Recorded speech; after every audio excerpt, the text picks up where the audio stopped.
Where my cinephiles at? We got the top 10 movies of 2025. At number 10, we got Zootopia 2. I actually saw this the day it came out with a couple buddies. And no BS, it's just a good movie. They got Succession Wolves. They got Bunny and Fox Cop. Come on, what more can you want? Number 9, we got the new Wes Anderson, The Phoenician Scheme. Now, people think he's going over the top. Wes, you do your thing. You go as West as you want. I enjoyed this movie. Number 8, we got Weapons. Now, I'm a big fan of all the movies this was inspired by. Prisoners, Parasite. I mean, just kind of the eyes from Parasite. David Fincher. And I think it's well made. I think they did a good job. I love the switching perspectives. And it gets a little kooky towards the end, but I love that. It was a fun watch. At number 7, we got Hamnet. Now, I'm a Shakespeare head. I personally wish there was a little bit more Shakespeare in here, but I get it. I think Jesse Buckley gives an insane performance. And that last sequence in the Globe, whoo, fire. Just so pretty, so well shot. The cinematographer deserves a raise. I just wish they didn't use the same song that's at the end of like 30 other movies. 6, this is a big surprise. The new Knives Out movie. Now, I would have bet $1 million that this would just be like Netflix slop, but it's actually, I think, best in the series. I think it's a really, really darn good mystery. I think Josh O'Connor carries, and the cast. I mean, this cast is insane. This cast is nuts. And just really cool religious themes and concepts. And again, just a darn good mystery. At number 5, we got Train Dreams. Now, the book by Dennis Johnson is one of my all-time favorite books. So I had really high expectations going into this. And although some things didn't translate that well from the text and some stuff was switched around, and I'm not sure Felicity Jones can actually act, I do think this is a really good adaptation. The acting from Joel Edgerton is really good. It's well shot. Although some stuff, like I said, was changed, I think they really captured the essence of the book and made a great movie. At number 4, we got Marty Supreme, which proves that Josh Safdie has a very clear, distinct style, and that style is anxiety-inducing comedy of errors with increasing, escalating tensions and just S-word hitting the fan nonstop. And although some of those antics, I think, in this movie made it feel a little bit disjointed, some of it felt a little bit like, all right, dial it back. I do think at its core there is a very great movie here, and it looks fantastic. Also, the casting director. What was the casting director on? Like, Shark Tank guy is incredible in this movie.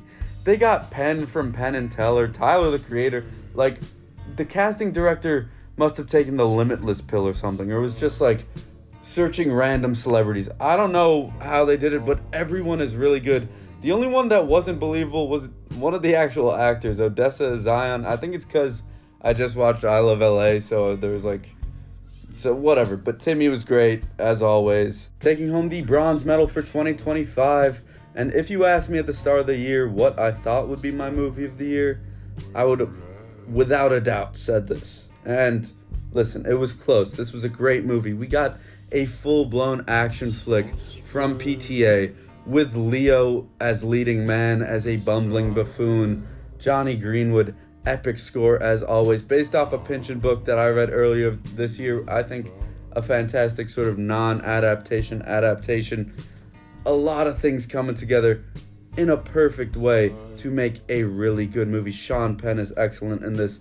I think on a rewatch, this might top my list, but there was just 2 movies I liked a bit more this year, and one of them was Eddington from Ari Aster, runner-up for the year. Now, I wasn't the biggest fan of Beau is Afraid. Didn't have that high of expectations going into this thing, even though the cast is stacked.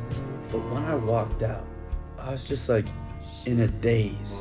It's like, what did I just watch? Was that a masterpiece? Like, this is a very specific period piece of a very specific time and place that was like 5 years ago. And it just feels like a different world. It feels like a time capsule. It has a satirical element that is just great, and like the ending, the third act is like insane. And just like based off guttural reaction after the end of this movie, I thought it would be my top spot. It's not, because that has to be Begonia, Bugonia, Bugonia. This was just hands down the most fun I had in a theater this year. Now, I thought Yorgos' last couple movies before this were flops. Wasn't a fan, but he put down the pen, let Will Tracy write it, let Will Tracy cook it up, and then cooked at directing. This is just so well shot, well paced, well acted. I think this is the crown jewel of the Yorgos Emma Stone partnership. It is just so good. The ending, like the whole time you're like, is he gonna go there? He's not gonna go there. Is he gonna go there? And then, not to spoil it, but he goes there, full throttle, sticks the landing. Just such a great ending. I absolutely adored the ending. Smiling from ear to ear. Yeah, pretty good year for movies. Not much more to say. Excited to rewatch a few of these and to see what 2026 has in store. I think this is my last ranking video of 2025. Still gonna do my books I read this year, but that's a little different. 2025, good year, huh? You guys have a good year. This is more for me, honestly. I like coming back, watching these videos, seeing the stuff I like most. But if some people get a wreck out of it, some joy out of it, good on ya. Enjoy these movies. Let me know if you agree, disagree. And yeah, here's to a great 2026. Let's get out to those theaters, people. Come on.